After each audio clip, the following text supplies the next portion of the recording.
Hello, everyone. Welcome to another episode of One for the Table. I'm your host, Kimchi. And I'm Jon Kim. Hello, John. Hi, Kim. So, John has finally moved to LA. I have not done that. I'm just here for the week. So, John is just visiting for the week. Yes. And I don't want to keep saying it because I don't want to be the person that keeps complaining about the weather.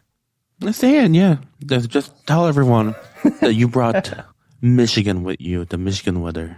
If I brought Michigan weather with me, it would be 80 and sunny right now. So no, I think it's like after all the crap you've said about LA, it's like LA punishing you. It really is. And we are just collateral. Yeah. And like it's just giving me the most LA experience possible, and that is just letting me complain about the most meh weather. It's like, oh, the weather is not hot or cold. It's just gray. It's just this is terrible. And yes, gray and slightly uncomfortable. Slightly chilly at night. Oh no, what will I do? Yeah. So anyways, we have had a lot of really good food and we will get to that. But first we've got to address the elephant in the room. So some stuff has gone down recently, and I think Kim deserves a chance to talk about it. So why don't you? Well, I guess so. Just to give context for the people who it's like first time hearing about it. Mm-hmm. I don't mean to like bring attention to it, but I feel like this person clearly has like a distorted idea of like what like really like how it went, and then they told that story. Mm-hmm. And everyone just like blindly like believed like everything they said, which is like crazy to me. So I just wanted to like explain my side. Yeah. And after I talk about it, I'll never talk about it again. Let it rest. But I just wanted to put it out there on like what really went down. Yeah. And like don't send this person any hate. Like that's not my intention. I just wanted to get my side of the story out there and just move on from it. Mm-hmm. So basically, this queen went on a podcast and told what was supposed to be like a funny, like quirky, like little story like that happened on tour, where she lost her luggage while we were traveling, and then she asked me if she could borrow a costume from me. And apparently I was in denial of my weight at the time, and I told her I didn't have anything that would fit her. And I was being like hateful and delusional. And then afterwards, Bob and I got in a fight about it. But then we made up and we're good now. It was a story I told. Mm-hmm. And I just want to point out that she did call you hateful and delusional. Like, these are not things that you're putting in there. These are things that she is describing about you at the time. And when that episode first came out through like their podcast Patreon, a lot of people were like telling me like about it, like, oh, this went down, and I'm like, that is wild to me, which is like not what happened at all. So let me get my side of the story out. First of all, this person claims like that we're cool and we're sisters now. We've never been friends. We had like, and it's not that we have ever had like bad blood, but like we were never cool and we never like fucked around like that. This is just someone who basically was like a co-worker for like a few shows that like we've done together. And just personally, I've never vibed with this person. I feel like when I have a conversation with this person, they suck all the air out of the room, and they're extremely self-centered in the way they approach things in life. So I just really have like had a hard time like conversing with them. But I always like treated them, like I was never mean. I was never like, like isolated them. I just didn't vibe with this person, like I don't fuck with you. Yeah. For lack of a better word. So I've never had a conversation with this person about my body size. So I just don't understand where all that part came from. The only thing I can think of was, we filmed like a holiday special together, and in that special, the choreographer was like, "Oh, let's do there was like a group dance moment, and when he was choreographing it, he said, oh, like, let's do like a dance battle between like the voluptuous girls. And he said it while he was looking at me. So it's a joke. And I was like, oh, you think I'm voluptuous? And I was like, no, no, no. But like, I was completely joking, you know?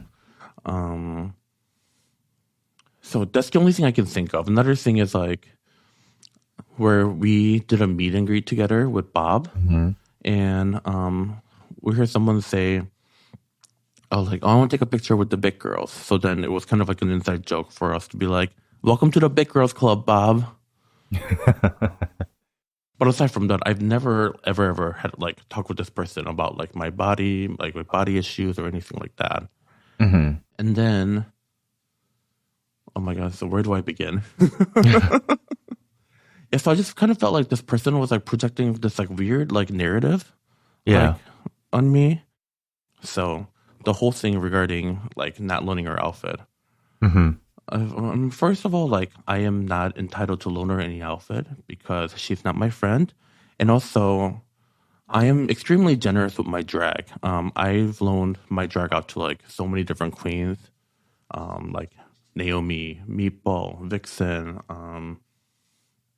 you know, like countless. Like I'm not like keeping tabs on like I loan this person that, I loan this person that, but like I'm very generous with my drag. And generally, like if you ask me for something, unless like it's something I haven't worn before or something that like I need it, like in the, right, like I'll come something that like, you're I'll using, most likely like loan it to you or even like give it to you possibly. So okay, I don't know how to like say this without. So okay, so let me start from the whole thing. So the chain of events that she claims happened are actually different events that she somehow all put together in her head. Okay. So the fight between her, Bob, and I was actually a complete different tour leg that happened in Miami, and her losing her costumes happened in Australia, or actually, sorry, New Zealand. Okay. What was the time difference between that? Like how much? It's been a while, so I don't remember. But there was like a good chunk of time in between. Yeah. I mean, enough time to go like not too much. I think it's probably maybe like month or two. Yeah. Okay. Well, I mean, it was still like the same like concept tour, but you know, like they give like a little breaks in between like continents. Right. But it didn't happen the same week. It didn't happen the same couple of days. It wasn't even definitely not the same day. Enough time. No, not at all. It wasn't even the same continent. Yes. Okay. So parts of the world are on bus tours, and parts of it are flying. So when we were going through like Europe or North America, it's all on buses. So it's easier to bring as many costumes as possible, where we just like load everything. But Australia, Asia, or South America, every city we fly to, and we can only bring 2 luggages each, and sometimes 3, depending. And during the show, we need an opening look, a closing look, and then your performance look, which is like costume and a reveal, and all of our out of drag looks. You know, like the clothes that we wear as like a boy, just like living day to day lives. Yeah. And the like meet and greet looks, but because there's like not a lot of room for everything, plus like makeup and hair and all that, there's genuinely like not much room to bring much. So for flying tours, I usually pack 2 or 3 meet and greet looks. And I'm not one of those girls where in a new city I can just like walk into like a store and just like buy an outfit, right? You know, and everything I have is custom made to me, and they're custom made to my body size at the time. And I don't really work with stretch fabrics. Maybe like some fabrics that might have like a give here and there, but they're genuinely like tailored to my body. Yeah. And even like the flowy silhouettes. Just because it's flowy doesn't mean it's like one size fits all. Yeah. Because there's like arms and legs and like the neckline, and you know there's like a lot of things that goes into garment making than like people assume. So first, none of my costumes like would have fit her because I was skinnier at the time, and And it's not even just like a matter of like putting the clothes on, but it's a matter of being able to like function and performing it. It's just completely Right. different things. People move around in them, people dance around in them. Like, and that's all you've got for the entire tour leg that you're doing. So, And this person doesn't really, and this is going to sound really mean, and I apologize, but this person does not have the best hygiene. okay. Like there are days where like I'll try to like convince this person to shower. And the person's like, "Oh, fine, like I'm fine, girl." And I'm like, "But no, like we are all like traveling, living together, and we have to like smell you constantly." Like for example, they had like a jumpsuit that would get drenched in sweat like after their performance, and which it happens most of the time. Like you hang sweaty things out so it can like air out and dry. Well, this person would wrap the sweaty jumpsuit up and put it in a plastic bag and carry from city to city. And every time, this entire person's luggage would just smell like strong mildew, like a vinegary mildew. Okay. Mm-hmm. And on top of that, this person had like an open pus in their stomach that they were, instead of getting treated for whatever reason, they were covering up with duct tape, which is also like baffling. And on top of that, just in Brisbane, this person was talking about how they shit the bed and they just like left it on the bed. So with all these things, even if I had like something which You did. like I have my like all the costumes that I need for the show and but maybe like 2 meet and greet looks. Mm-hmm. And as you know, like I'm a very clean person and I'm like a germaphobe. Like Yeah. even if I could loan to them, I don't know if I would have ever lent it to them because like their poor hygiene. Yeah. So basically, if I were to loan this person someone, basically I'd be giving up because I would have like never worn that again. Right. Okay. If that makes me a bad person, like so be it. But like I did not fat shame this person, Right. and there were other people like that were like in the room. Yeah. That were like it did like that's not like how it went down. Like, Okay. we did not like fat shame this person into like not giving this person an outfit. Yeah. And then the fight we got in was actually like a complete different tour. And I genuinely believe like this person was at fault. So on tour, we're all responsible for our personal stuff. Where this is regarding like the show stuff, the suitcases with show costumes and things like that, the backstage help and like the showrunners and like, the show director, they'll like load it and put it in your dressing room. And they'll even like unpack it depending on the queen and, you know, like take their wig style for it. Like they do so much for us. So it is extremely reasonable that we're responsible for our personal stuff. Yeah. And on last day of tour, you take all the personal stuff off the bus so they can like clean the bus and then like, you know, send it back to the touring company or whatever.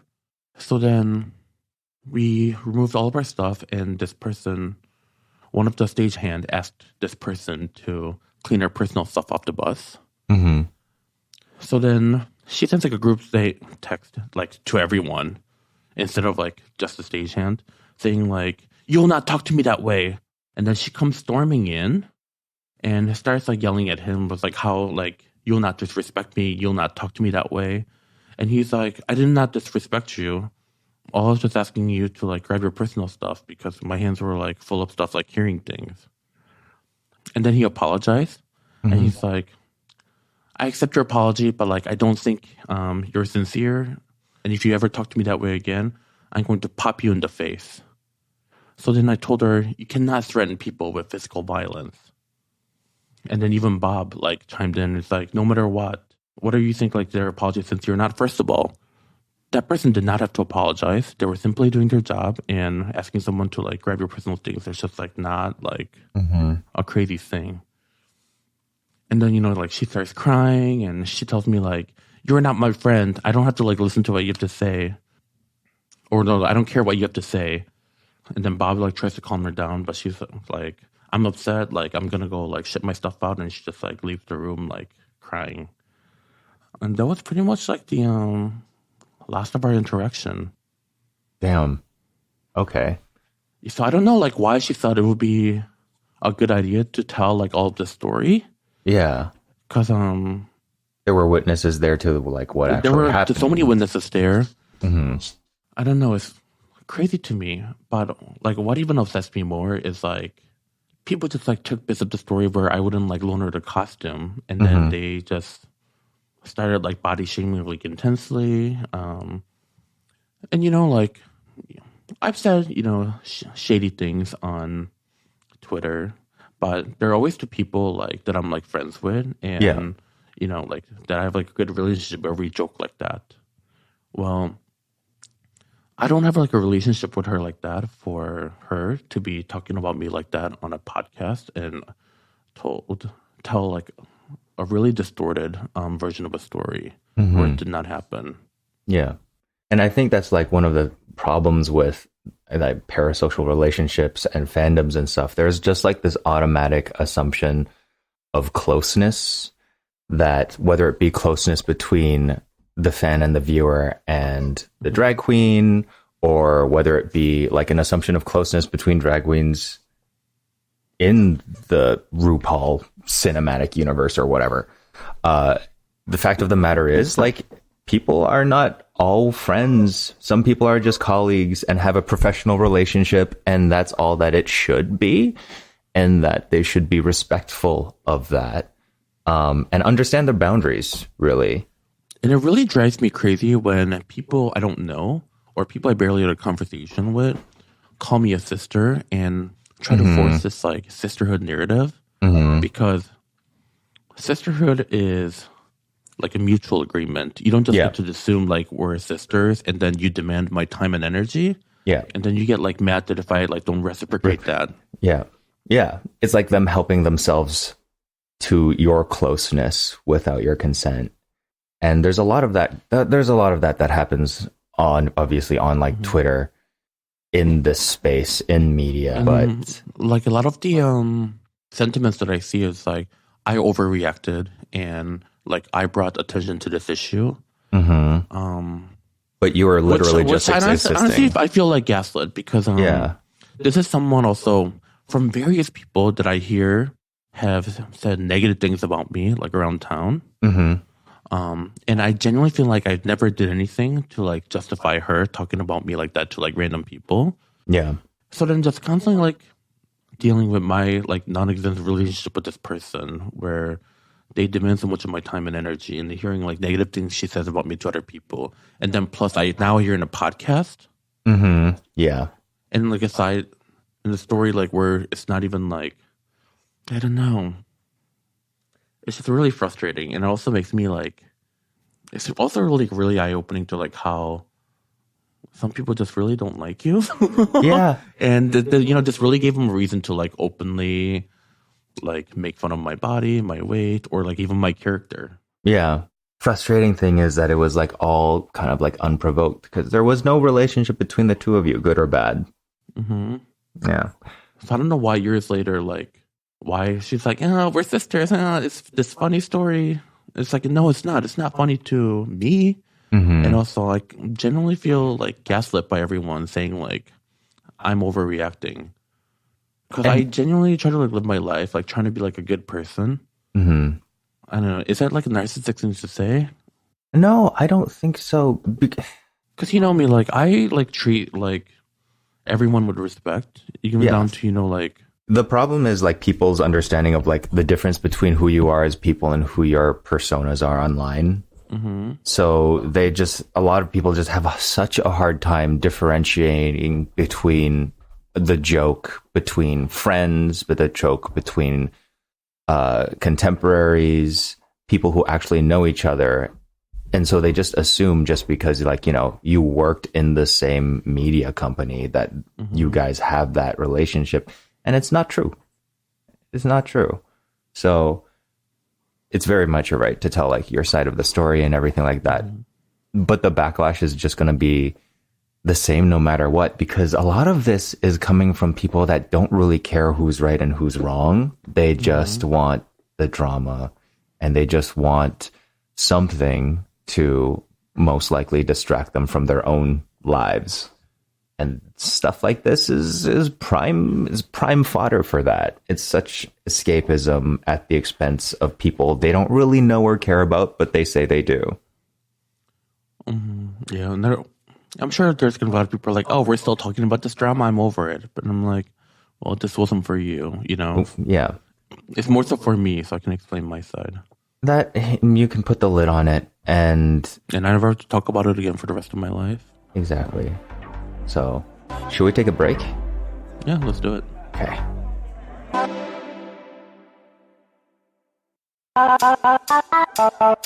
And we're back. So anyways, welcome back to the food capital, John. Yeah. Where's that? LA. I am having a very good time here. Yes, you are. I am. It's nice. It's nice. It's nice to see you. It's nice to eat all the food. Roller skating is really fun. Roller skating is really fun. We discovered a new taco place. Yes. And the al pastor is like crispy as hell on the outside, but it's juicy on the inside. And the tortillas are grilled to perfection. We're super crispy. And John can't pronounce it for some reason, but cabeza tacos are... I keep saying cabresa, but I know that is a word. Cabresa sounds Italian. I think so. Hold on, let me look it up really quick. John's like, I'm going to get the cabresa tacos. I'm like, what the hell is a cabresa taco? Pizza calabrese? I have no idea. I don't know why I keep saying cabresa, but yeah, I keep saying it, but it's what is it? Oh, calabresa is a popular sausage in Brazil, apparently. That's what it is. That's why it's in my head so much. Calabresa sausage. It's what we use for feijoada. Okay, that makes so much sense that I cannot, for some reason. And also, like, I don't know what any of these words mean. So, like, I can only just... Wow, so ignorant. You know, how'd you like it if people called, like, soy sauce, like, that Asian liquid? That is not the same thing, because I'm still trying my best. I'm just not doing a good job. But anyways, yeah, their tacos are better. I would say, can I say that they're better than Leo's? No, I mean, your opinion is valid, you know? Yeah. I think they're both great, but if you want to be a hater about it, sure. Yeah, fuck Leo's, I guess. I know. Leo's is really, really good. Leo's is really good. Leo's was a place where I fell in love with, like, tacos as something that I honestly think that you can only get in LA. Like, you cannot, I mean, obviously you can get them in Mexico too. But there's like Mexican restaurants like across the nation, but there's something about the street tacos in LA. No, street tacos in LA, you could pretty much go to like any street taco vendor. And be guaranteed something magical. They're at least going to be like mid. Like, at least mid. Well. No. I mean, like, they're good, but you're at least guaranteed to be mid. Okay. And above. I've only gotten really, really amazing tacos wherever we went. I mean, that's what I'm trying to say. Like, they're all like at least average to good, you know? I feel like you're being really overly safe about. You're not really selling people on LA street tacos right now. I was like, okay, LA is the only place where you can get tacos that are meh or better. No. They're at least guaranteed to be mid. As opposed to, like, I've had some, like, bad, shitty Mexican food. Yeah, no, obviously we have bad Mexican food and stuff like that. But, like, where have you gone? Okay, name them. Which street taco vendor has mid tacos? Boop, boop, boop, boop, boop, boop. That's the sound of me censoring myself. Boop, boop, boop, boop, boop. Actually, you know what? They're all pretty phenomenal. But, I mean, I have a feeling if I say they're all phenomenal, there's going to be one person be like, well, the taco truck by my house is absolutely disgusting. I don't know how they're still open. I guess. So I don't want to generalize and say they're all good, but I guess from my experience, every single taco truck that I've had in LA has all been good. You sound like a lawyer. Well, I'm going to go ahead and say it. And I have been to 1, 2, 3, I think 5 different street taco places here in Los Angeles. At this point, and many of them multiple times. And I have to say, like, every single one is like, in one sense or another, like the best taco experience that I had in its own way. Meanwhile, I can eat them anywhere else in any other city, and like they're just not the same. It's like the way people talk about bagels in New York, it's not the same. It's a mixture of know-how and culture and habit and all of these things that just make the experience so special. Now that I think about it, I don't think I've ever had like good taco in New York. Yeah, a lot of But people I've had a lot of other that. like wonderful things in New York, but taco's not one of them. Yeah, no, I don't. I think multiple people have come out and just said like New York does not have good like Mexican food. Who said that? Pedro Pascal. I think Pedro Pascal literally actually said that. I think it was like on a Hot Ones. So don't cancel us. Yeah, cancel Pedro Pascal. Yeah. No, don't cancel anyone. Cancel is not a real thing. Although, you know who should be canceled? P. Diddy. Obviously. That video of him abusing Cassie was so hard to watch. That was awful. He should not just be canceled. He should be arrested. And I cannot believe that he paid off like someone in a hotel, like allegedly, $50,000 for the footage. What? That's that. So basically, someone sold their like integrity and soul for like $50,000. Oh my god! I mean, I'm hoping there's like more to the situation where Diddy is like, sell me this footage for $50,000, or like your entire family's getting killed or something. Like, I hope there was more to it than just like someone selling out. Right. So totally. Is this like the same Cassie that sang "Me and You"? Yes. Oh my god! I know. And I guess because like that issue's already been settled, that he can't be prosecuted for it. What do you mean? At least that's what I was like reading up on, like the case of like her getting abused by him. Like the case has been settled already. Okay, maybe the civil, maybe a civil case between those two, but like certainly there might be like a criminal case that could be reopened. I don't think you can just settle criminal cases like that, especially when there's like new evidence that comes out. But it wasn't even until like recently that he was stamped. So like, what kind of like physical and like mental stress has he been probably like inflicting on all these people? And like it kind of just puts, this is kind of like that Nickelodeon special that happened. That what was it that happened to the guy, Dan Schneider? That's it. Yes. So do you know like that feeling when you watch that special, that it kind of just taints your entire segment of your childhood, because you're wondering like what the hell was going on when I was just like innocently watching this. Like Diddy was a cornerstone in so much music that we consumed and had so many connections to so many stars that we had known. Everyone from like Mary J. Blige, Notorious B.I.G., that like all the R&B that surrounded that era. And like the idea that like all of them could have known.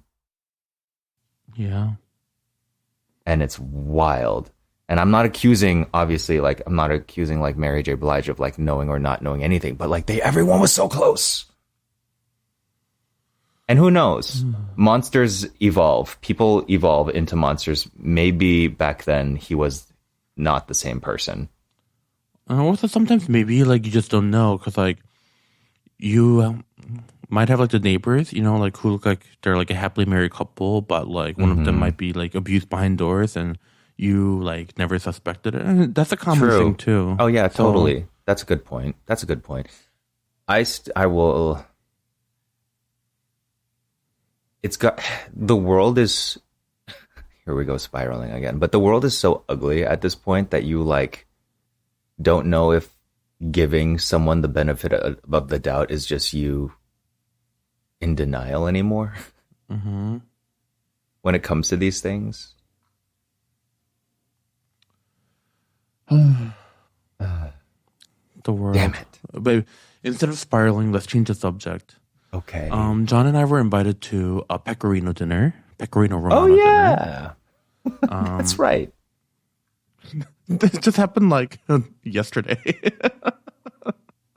That wasn't yesterday. Not literally yesterday, but like the day before.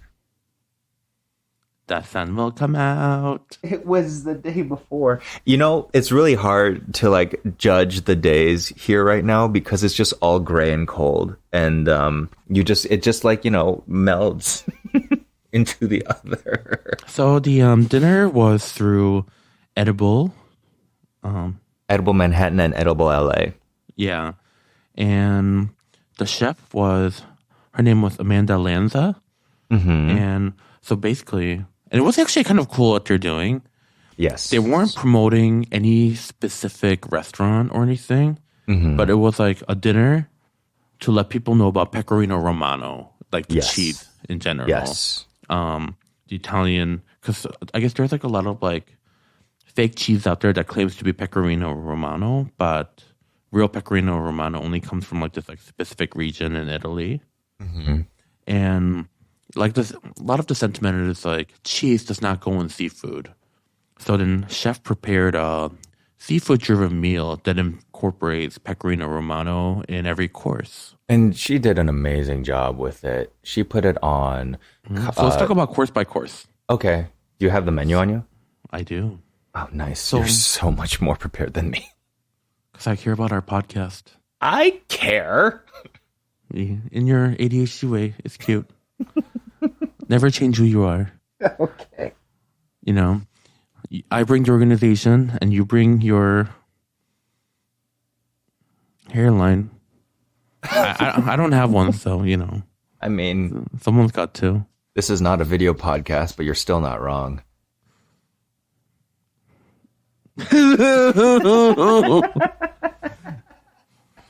As if I didn't go through enough this week.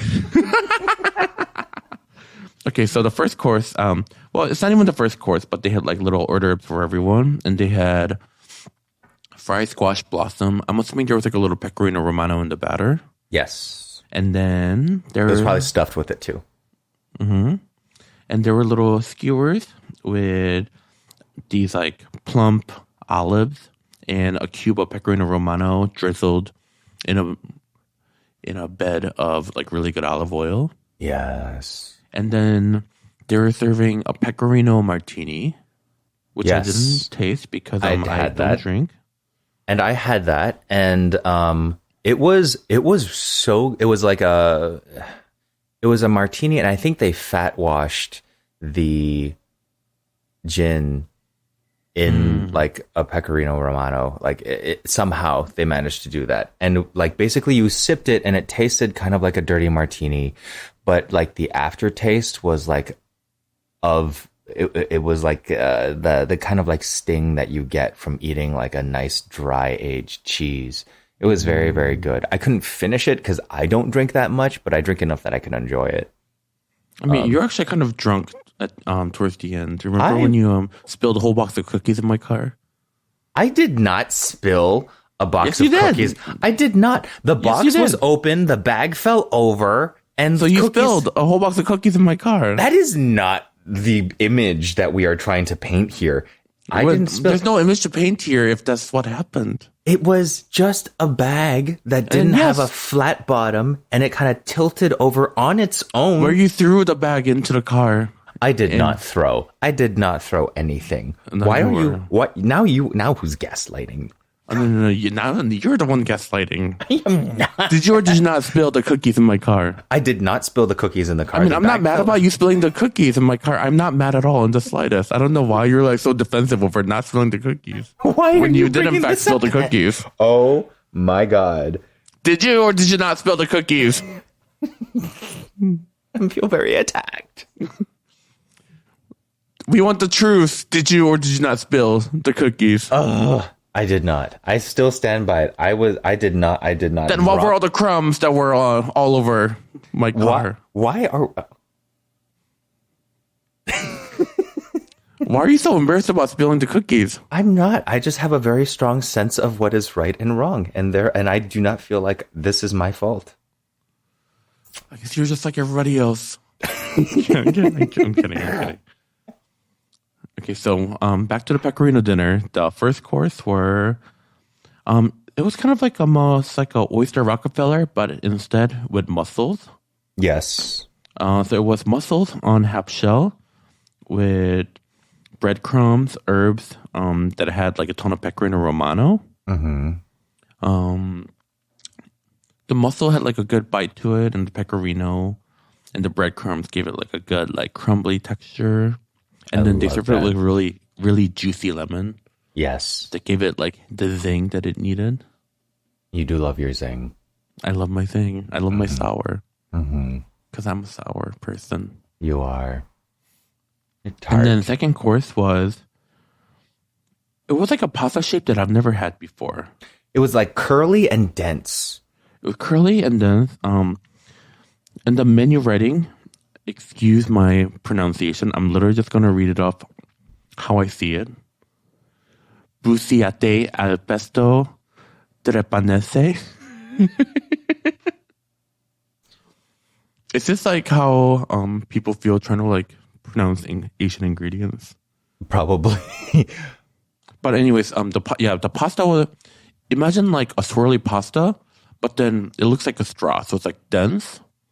But then somehow, in the little like curves, like the little like swerves of the pasta, just like soaked up all the sauce. Yes. So then, even though it was a dense pasta, each bite has so much like sauce just like caked in the inside.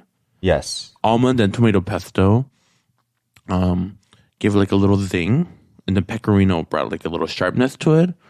But the little mint made the whole thing very tasteful. It tastes very fresh. Yes, it was very light in that way. So I just looked it up really quick. So Bucciate Trapanese is a... Bussy. Not Bussy. Damn. Bussy al pesto. Bussy ate al pesto. Bussy, not... Oh shit! It does. It is spelled that way. Oh no, Kim, what did you do? Bussy ate al pesto. Trapnese. Trapanese. Anyways, so it is a Sardinian Asian person pasta. with a trap.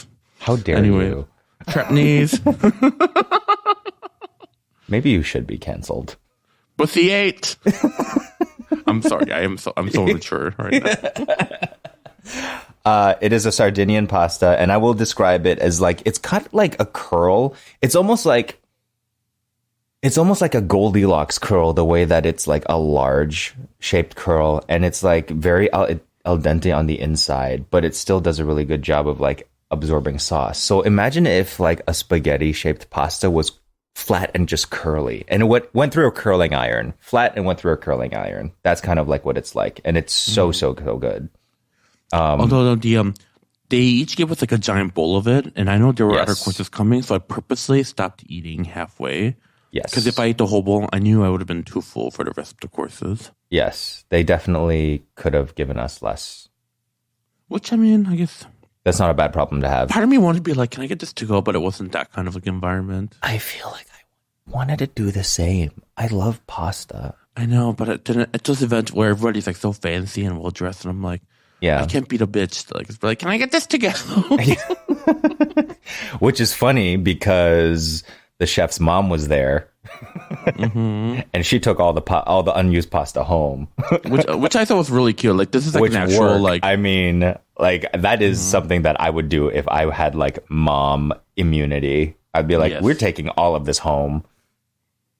So the next course was served family style. So everything came in like these giant platters, and we passed the dishes around nonstop until our plates were filled with portions of everything. So there were 2 entrees. The first was wild calamari that was stuffed with their tentacle, herbs, zucchini, capers, and pecorino romano. I loved this. The calamari was very plump, and the inside was just like really juicy. Yeah. And the sauce on it was like really robust. And the second entree, which was one of like the best things I've ever eaten this year. Swordfish meatballs. Yes. That was so good.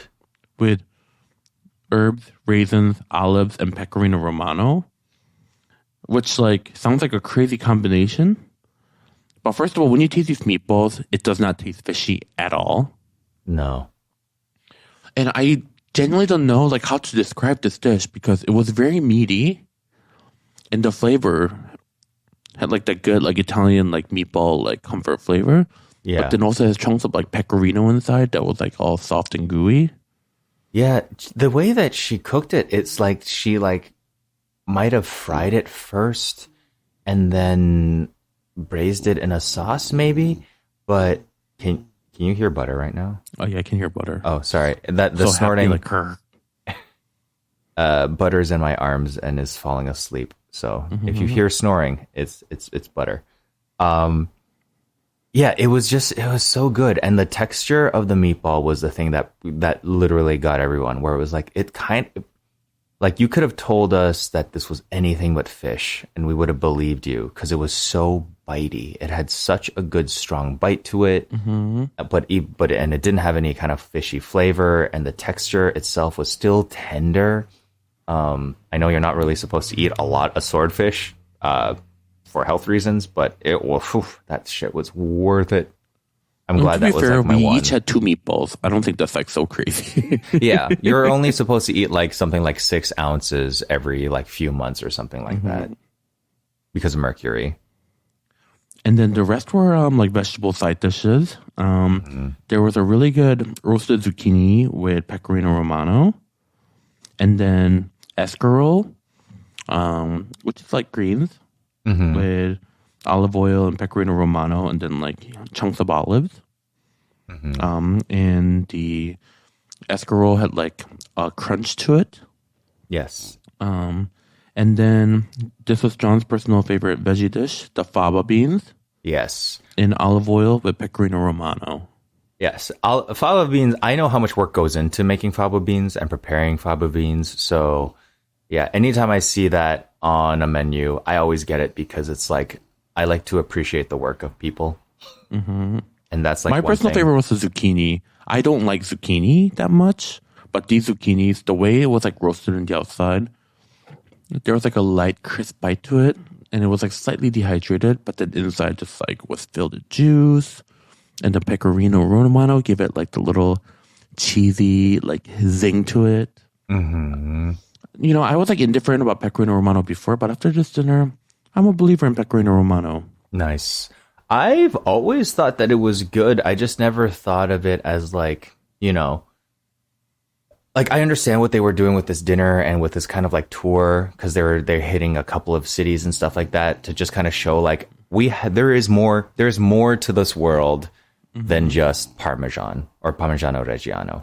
Like there's more to Italian cheeses as far as great cooking ingredients than just Parmigiano Reggiano. Which is kind of like a funny sentiment because if anything that's not underrepresented in global cuisine, it is Italian cuisine. I know, right? Right. But again, I fully support the cause. I mean, the chef Amanda Lanza did a phenomenal job. Yes. Well done. Okay. And I'm about to say something brave or controversial. I don't really care for cakes that much. I'll eat it. Oh, yeah. I don't hate it. Like, I'm not a person that lives for cakes. That's just not who I am. However, the dessert here. So good. Ooh. It hit all of the Pecorino. Asian requirements for cake, though, if you think about it. And of course, the dessert had pecorino romano. Yes. So it was a pecorino romano olive oil cake, which had polenta in it. And it was served with mulberry, bitter honey, and salted whipped cream. The cake, when you first bite into it, there's just like a little faint sweetness and like a floral note. And then followed by the wonderfully crunchy texture from polenta.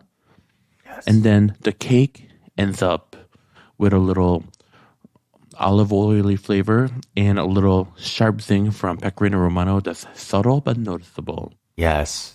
And then the mulberry was really juicy and it added like a little like fruity sweetness to it. And the salted whipped cream just like enveloped the crunchy pull into texture really well. It was like a beautiful counterbalance. Mm-hmm. It was as if a farmer with rough hands put on a silk dress for their wedding. That is an amazing image. And this cake was so good. I actually want the recipe. I don't know.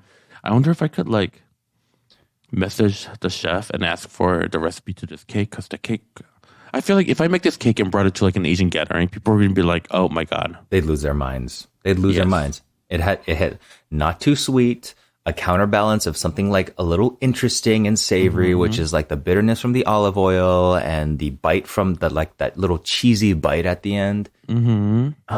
That I imagine that cake would probably be either really easy to make or super hard to make. Like that's not an in-between type situation.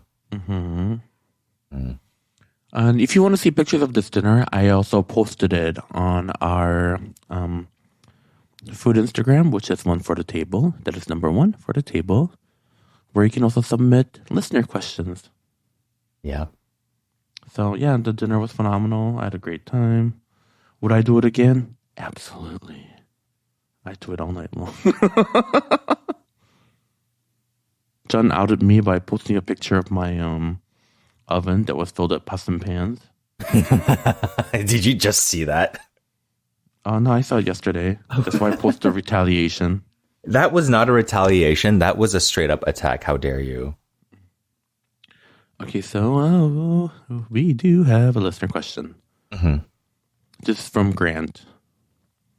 Greeting from Montana Prairie. My partner's family are all gardeners. We get a ton of homemade pickled and preserved veggies. Do you have any suggestions on what to do with pickled jalapenos, carrots, and beets? So, pickled jalapenos go on literally everything. I love putting them on my tacos. I love putting them in my burgers, in my sandwiches. I think the trick to using pickled jalapenos is not so much like having something to put them in, or it's more like remembering that you have them. That is so true. Because sometimes I eat like a fabulous meal and I'm like, oh, fuck, I forgot I had like pickled jalapenos. And that would have, and it always is a situation where it would make it so much better. You can put pickled jalapenos like on, you can put it in your cornbread. Like I love like jalapeno cornbread. Oh, so good. Like, so what I would do is like put it in a jar, or just keep the jar at the front of your fridge or in the door of your fridge, somewhere where you see it all the time and you have the opportunity to put it in. As far as pickled beets, I like putting those in salads. And pickled carrots, you can do a lot more. I think pickled carrots are a whole lot more versatile. You can put those in salads. You can put those in stir fries. Those are really, really good in like fresh rolls, like the Vietnamese like spring rolls, or even just regular spring rolls. Yeah, I'm salivating just thinking about all these pickles.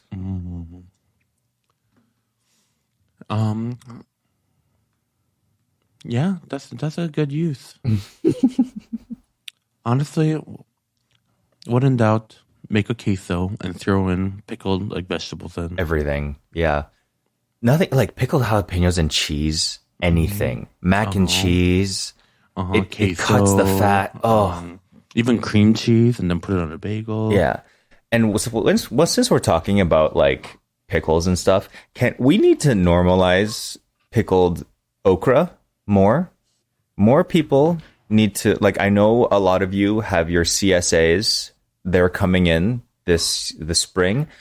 Pickle your okra, because pickled okra is so good and so underrated. I might have talked about this before, but I tend to repeat a lot of stuff on this podcast. But do that. More pickled okra in 2020. What year is it? 2024. Okay. More pickled okra in 2024. All right. Okra Winfrey. Sorry, I'm in a dumb mood. You get a jar. You get a jar. And you get a jar. All right. With that being said, that was our podcast for the week. Thanks for listening, I guess. Yeah. Thank you so much, everybody.